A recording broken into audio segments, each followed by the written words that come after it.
Welcome to SPRT family kitchen. ఈరోజు మనం చేసుకునే రెసిపీ వచ్చి చూడండి, 3 టైప్స్ ఆఫ్ రెసిపీ. ఒకటి పునుగులు, ఒకటేమో ఉల్లిపాయతో, ఒకటి ప్లెయిన్, ఇంకోటి దోశ. ఇవన్నీ కూడా పెసరపప్పుతో చేస్తున్నాం. ఇది మనకి టమాటో చట్నీకి చాలా బాగుంటుంది, టమాటో అల్లం చట్నీ. ఇది ఉల్లిపాయతో చేసింది. ఇది దోశ, మనం లోపల ఉల్లిపాయ జీలకర్ర వేసింది అంటే పెసరట్టు. ఇది పునుగులు, ప్లెయిన్ పునుగులు. అయితే వీటిని మనం తయారు చేయడం కోసం ముందు రోజు నైట్ మనకు కావాల్సిన పెసరపప్పు, పొట్టు పెసరపప్పు నానబెట్టుకుంటాం. ఈ పెసరపప్పు బాగా నానిన తర్వాత దీని తర్వాత రోజు ఉదయం మరొకసారి శుభ్రంగా వాష్ చేసుకొని మిక్సీలో దీన్ని మనం మిక్సీ పట్టుకోవాలి.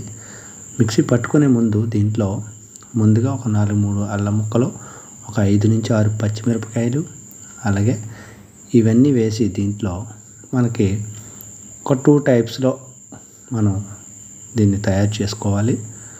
ముందుగా దీంట్లో ఉప్పు కూడా వేసేసుకొని మనం మిక్సీ ఆడుకోవాలి. అలాగే ఒక 4-5 వెల్లుల్లిపాయ రెబ్బలు ఖచ్చితంగా వేయండి. ఇలా జోరుగా ముందుగా మిక్స్ చేసుకోండి. అంటే ఒక పార్ట్ కొంచెం జోరుగా చేసుకొని పక్కన పెట్టుకోండి. తర్వాత నెక్స్ట్ స్టెప్లో కొంచెం గట్టిగా చేసుకొని ఈ రెండింటిని కలిపి మిక్స్ చేసుకొని దాన్ని కొంచెం గట్టిగా ఉండేలా చూసుకొని అలా ఎక్కువ సేపు స్క్రబ్ చేయండి. బాగా కలపండి. కలిపిన తర్వాత స్టవ్ మీద కడాయి పెట్టుకొని కడాయిలో మనకి డీప్ ఫ్రైకి సరిపడగా ఆయిల్ని వేసుకొని ఈ ఆయిల్ అనేది కూడా సరిగ్గా వేసుకొని ఈ ఆయిల్లో మనం డీప్ ఫ్రై చేస్తే ఆయిల్ హీట్ అయిన తర్వాత ప్లెయిన్ పునుగులండి ఇవి. అంటే దీంట్లో మనం ఎటువంటి ఉల్లిపాయ కానీ పచ్చిమిరపకాయ కానీ వేయకుండా మిక్సీ పెట్టిన పిండిని ఉప్పు సరిపోయిందో లేదో చూసేసుకొని వేసేసుకుంటాం. చూడండి, ఇలా డీప్ ఫ్రై అయిన తర్వాత వీటన్నిటిని ఒక బౌల్లోకి తీసేసుకుంటాం. డీప్ ఫ్రై అయిన తర్వాత ఎంత చక్కగా ఉంటాయంటే పిల్లలు ఈ అల్లం చట్నీలో చాలా చాలా బాగా తింటారు. చాలా రుచిగా కూడా ఉంటాయి. ఇంకోటి ఏంటంటే దీంట్లో సోడా అలాంటిది వేసుకుంటే మనకి ఆయిల్ పీలుస్తాయి. కానీ మనం సోడా వేయకుండా సింపుల్గా మన ఇంట్లో ఎలా తయారు చేసుకుంటామో ఆ విధంగానే, అలాగే ఆరోగ్యపరంగా కూడా మనకు ఉపయోగపడతాయి. అయితే దీంట్లో ఉల్లిపాయలు అనేవి మనం ఇలా కట్ చేసి పెట్టుకున్నాం పొడుగ్గా పకోడీ టైప్లో.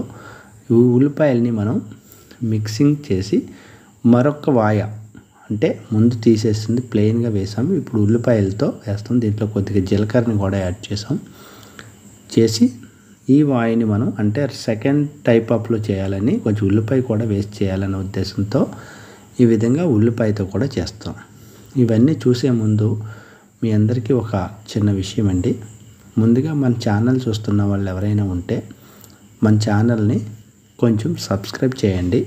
అలాగే వీలైతే మన ఛానల్లో ఉన్న వీడియోస్ని లైక్ చేసి మీ ఫ్రెండ్స్ అండ్ ఫ్యామిలీకి షేర్ చేయండి.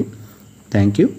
అయితే ఈ పకోడీ, ఈ ఉల్లిపాయ బజ్జీని కూడా ఈ విధంగా పెసర పునుగులు ఉల్లిపాయతో కూడా వేసుకొని ఒక టైప్ ఆఫ్ చేసాము. అయితే పిల్లలు ఇది తింటారు, అది తింటారు. కొద్దిగా ఉల్లిపాయని అవాయిడ్ చేసే వాళ్ళకి అవి పెట్టచ్చు. ఇలా సెకండ్ స్టెప్.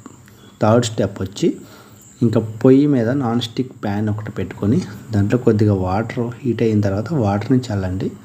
చల్లిన తర్వాత డైరెక్ట్ పిండిని తీసుకొచ్చి మనం దోశని ఎట్లా అయితే వేసుకుంటామో ఆ విధంగా దోశని అలాగా చేయండి.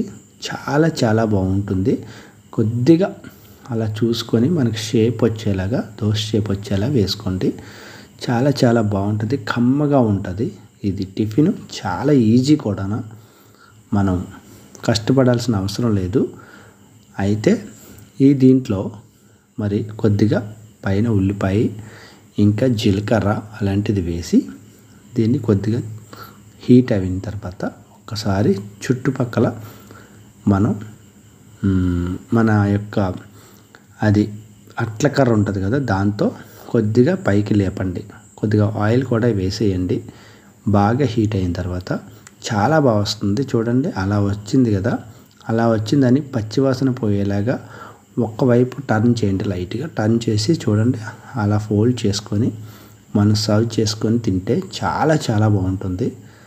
మరి ఈ రెసిపీ ఎలా వచ్చిందో మీరు కామెంట్ సెక్షన్లో కానీ మీరు తెలియజేస్తే నేను మరికొద్దిగా ఇంట్రెస్ట్గా నేను చేయడానికి ఉపయోగపడుతుంది.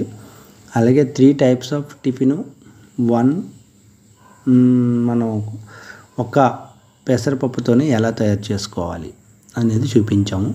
మనం ఒకేసారి 3 రకాల టిఫిన్ చేసుకొని పిల్లలకు పెడితే ఆ పిల్లలు కూడా 3 రకాల టిఫిన్స్ని ఒకేసారి ఆస్వాదిస్తూ తింటారు. చాలా చాలా బాగా కుదురుతుంది. ఈ టమాటా చట్నీ అల్లం విత్ కాంబినేషన్లో చాలా చాలా బాగుంటుంది. ఒకసారి ట్రై చేయండి. ఈవినింగ్ అయినా మార్నింగ్ అయినా ఈ టిఫిన్ అందరికీ నచ్చుతుంది, చిన్నపిల్లల నుంచి పెద్ద పిల్లల వరకు. Thank you.